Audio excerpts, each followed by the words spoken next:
Hey everybody, sorry I haven't been around, but I've been recovering and blah blah blah. Got kind of sick yesterday, no, yesterday, the day before. I ended up in the hospital because I think I was dehydrated or something was going on anyway. And when it comes to the sleeve, it's really scary. If something goes wrong, you've got to be like, oh my god, Um, Tomorrow is 2 weeks post-op. I'm making this video a day early just because I went to an appointment today, so I had makeup on and I didn't look so dead, and I have the house to myself, and I don't know if I'll have the house to myself tomorrow, so I just thought, what's one day?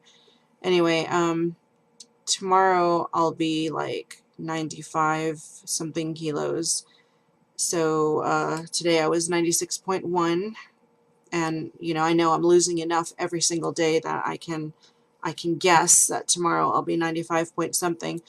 I started off at 105 kilos, and it's been less than a month and I'm already down to 95, which is the weight that I've been at the longest. When I got here, I was really skinny because I wasn't eating. I was starving where I was, no food, eating out of trash cans, shit like that. Once I got here, I was food shoved in my face.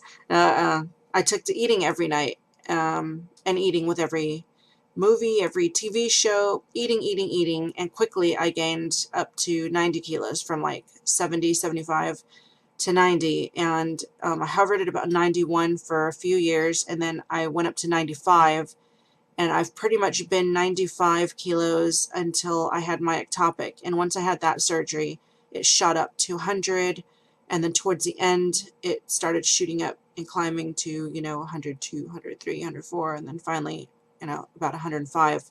So tomorrow I'll be at the weight that I'm used to being, which is the weight most of you guys know me at, and then it's just down from there. So it's going really quickly. I mean, you can probably already see massive differences in my face and my shoulders, and my boobs haven't shrunk too much yet, but under my boobs, like, my ribs are quite a bit smaller, and my neck is smaller. Like, I have a face now for the most part. I mean, I still have, when I talk, I can still see a little bit here, but I mean, that's nothing compared to what I was having. I have quite a strong shaped face that you can now see. So there's my little bit of chunk still, if I push on it. I look like a bullfrog. But yeah, I'm still not too happy with the side of my face, but the front of my face is fine, and it's a process. I mean, I'm not even 2 weeks out yet, so I mean, I'm not going to expect huge miracles, but so far it's going fucking great. There's been a lot of changes. By the way, this is the last surgery update that I'm posting on my main channel. You'll see this one both on my surgery channel and my main one, because I'm talking about other stuff, which is the only reason this is going on my main channel as well. But from here on out, if you want to know anything about my surgery, what's going on, how much weight I've lost, and it seems fairly soon, within the next month or so, before and after shots, which are really embarrassing, they're going to be really embarrassing, then you have to go to my surgery channel, because I don't want to clog up my main channel with all this stuff. But anyway, what was I talking about? Well, a lot's changed. Like, I have shit tons of energy now. I've actually already, like, I started walking with Logan up and down the driveway at first, and then we started walking further, and the to and from, it turns out that I've actually been walking about a mile already. And that's amazing for me because, I've spent the last 8 years in bed and doing nothing, pretty sedentary, not doing a damn thing. And so to do that, from laying in bed or sitting at the computer, getting up only to go to the kitchen and the toilet, to being able to walk a mile effortlessly, and wanting to do more, that's quite good. But I think that walk was too much for my body healing. Like, I wasn't tired and I wanted to walk more, but I started feeling really dizzy and lightheaded because I'm still obviously healing, and I think that's what put me in the hospital, because I felt like I was going to puke, and I felt like I was going to faint, and I didn't know what the fuck was going on. And given the fact that I can't eat anything and I can only take small sips, it's like if I'm really dehydrated, I don't really have a quick way of hydrating myself, you know, to make myself feel better. And if I'm lacking in some kind of vitamins or nutrients, it's not like I can quickly eat something to help. I can't help myself like that. So I went to the emergency room, which turned out to be a good thing, they said. And, you know, the guys at the ER said that, you know, because I got heart, you know, an EKG done, and then I got x-rays done, and then I got a fucking CT scan done, and then I got blood work done, and then I was on fluids and all that stuff. But they said that my sleeve was really pretty. It was perfect. It was nice and everything. But then when I went to the surgeon today, he said that there was a small kink at the top of my stomach, which he just kind of like passed it off like nothing. But me, I'm sitting here like, what the hell does that mean? You know, does that mean that my stomach's gonna twist on me? Is it gonna work itself out? Is it something I have to worry about? Is that why I'm nauseous all the time?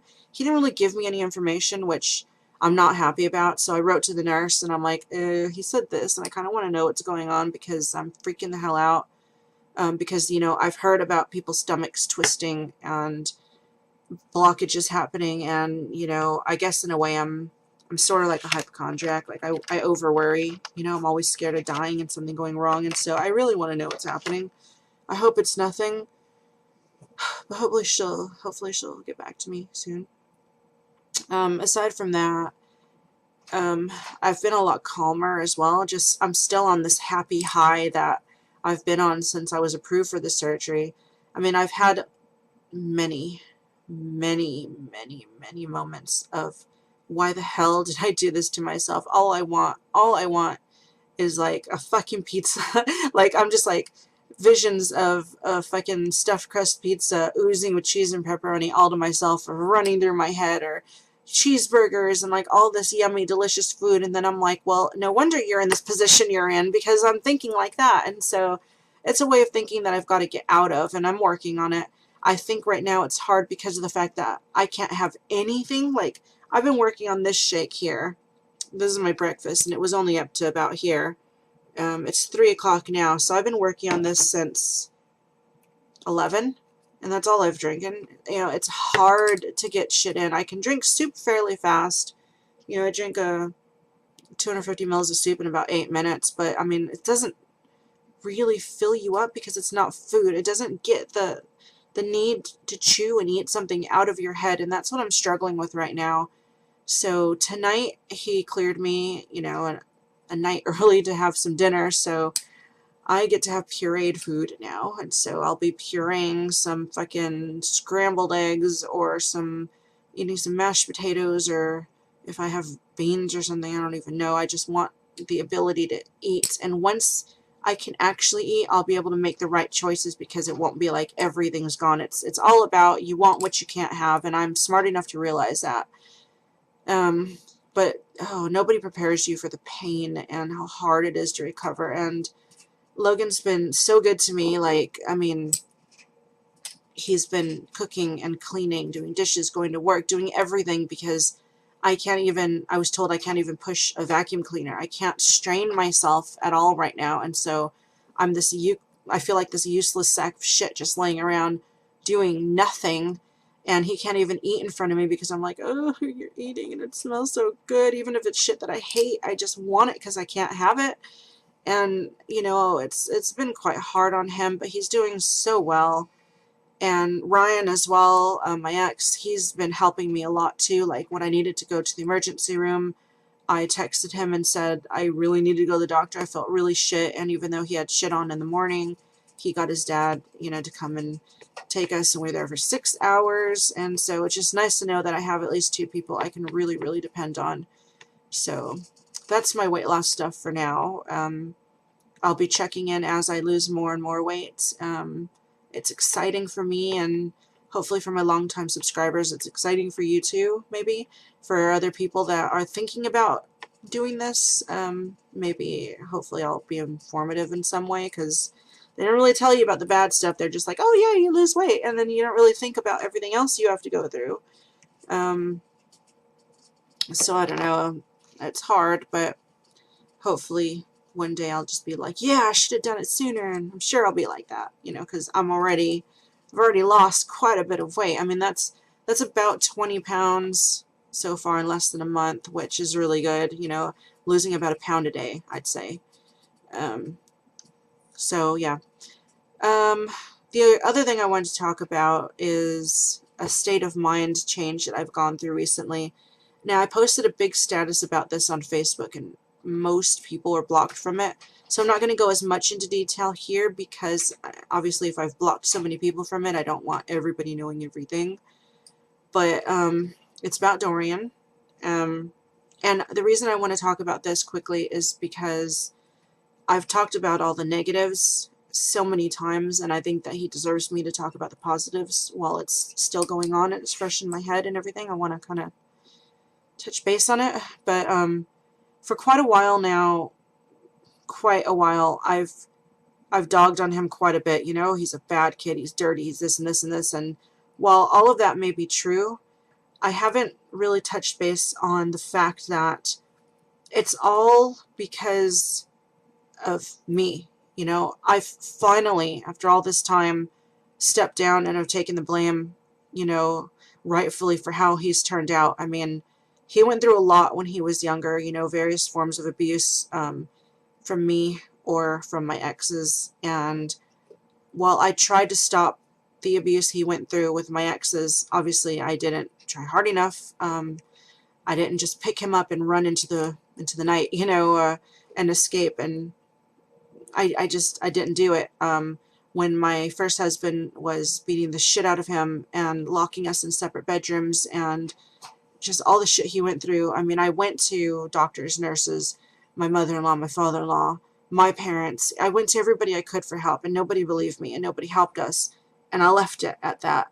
And if something had happened to him and he had died, and I told that to the police would have been like, and, you know, you think that's enough? What you should have done as a mother is picked him up and just grabbed him and run and try to get help somehow, even if you had nowhere to go. It's better than staying in that situation. And I didn't do that back then. I was scared. I was young. I was in a strange little town, miles and miles from anyone and anywhere, and I was too scared to leave, so I didn't go.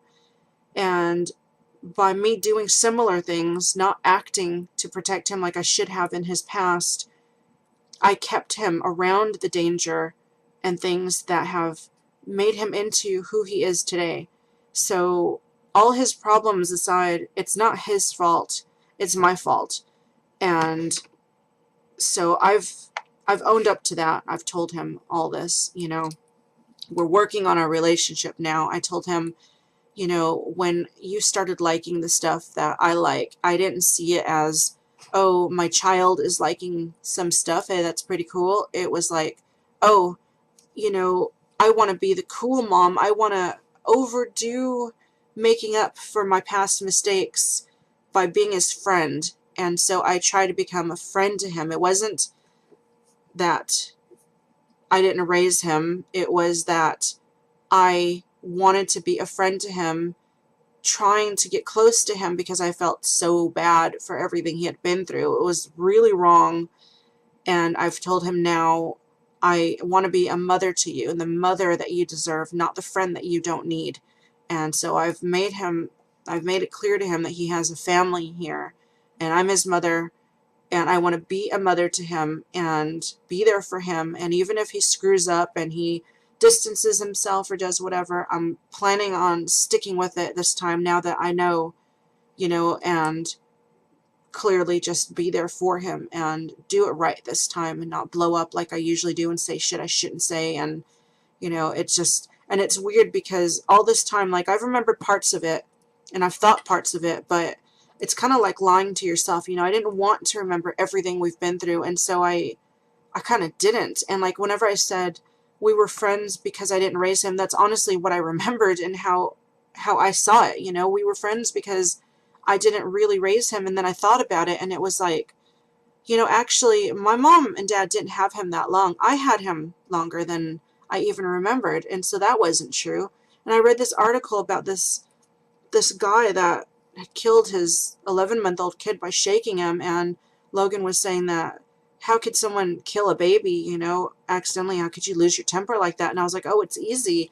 And then I explained to him why and what had happened with Dorian's past, and suddenly it was like, it just all clicked. And it had never clicked like that for me before. I don't know why, but it all clicked. And I was like, oh my God, you know, Dorian's not wrong for doing all this shit. It's me. I failed him as a mother. So I guess that's another one that lol cow got right. But you know, what they don't understand and what people don't understand is that sometimes you need to realize these things for yourself. And sometimes it's not that you're not trying to realize it. There's a block there. A lot of people have blockages for whatever reason that stops them from seeing or being able to accept the truth. And I've finally gotten over mine. And since then, Dorian was just here for like almost a week. He only just left maybe an hour ago. And, you know, I treated him like an adult and everything was fine. You know, it was a good time, and hopefully over time he'll see that I mean it and I've changed and I'm sorry, and he'll start to trust me, but I can't force it and I can't push it. And, you know, everybody that's only heard from me how bad he is, I want everybody to know that while he might have problems, they're not his fault. What he needs to do now is start working on it and trying to become a better person, but that takes time, and it'll only come when he's ready. I'm not going to force it. All I can do is be here for him and hopefully giving him an actual honest, you know, parental guidance, kind of being there for him will win out, and it'll help him make the right choices and become a better person in the end. So right now he's going to school. He put himself back in high school to get his credits and stuff, so that's good as well. And it's just working on it from here. So that was a big like epiphany for me, and it was another life-changing thing that's happened. And I just wanted to kind of share that with you guys as well. It was really hard, really hard for me to come to terms with the fact that I am directly responsible for how he is, but I did it, and now we can work on bettering that and becoming a family before it's too late. And so I'm very happy to say that my entire life is moving down the right track now. You know, my marriage, my relationships with people, you know, my family, and my health. I mean, I'm almost not diabetic anymore. I'm taking 24 at night, which I might not even need soon enough because I wake up and my blood's 6. Normal's between 4 and 7. And if I take a blue, like a fast acting, after eating meals, I have a low. Not eating meals, but drinking my meals. You know, my blood goes up to like 10 because there's a lot of sugar in it, and it naturally goes back down again to like 6 or 7 without even needing medication. So everything in my life is finally coming to a close, and everything is just ending up better than I could have ever imagined it. And I've gone through so much in my life, you know, ups and downs, and, you know, anger and sadness and everything in between. And now it's just, I'm at an even, just happy and content with everything, and everything is working out so well. There are no words for how happy I am now in my life. And I don't know, just things are looking up, and I feel so much better as a person. And I'm so glad that I didn't buckle and kill myself years ago when I was moping around and wanted nothing more than just to roll over and die every day. And I mean, it just goes to show you, you know, you stick through it, and you never know what the future might hold and what things might change and better. And it takes work. It's not easy, and a lot of it is looking into yourself and finally getting the balls up to do the right thing, whether it be your health or owning up to your mistakes, or just deciding, you know, something needs to change and changing it. I mean, once you take that step, everything else is just easy, you know, pretty easy. And so, yeah. And so I'll wrap this up now, and I'll see you guys probably in another week, unless there's something else to talk about. And thanks for you guys who are here with me on this journey and who have been with me the whole time. You guys are amazing, and I will see you soon. Bye.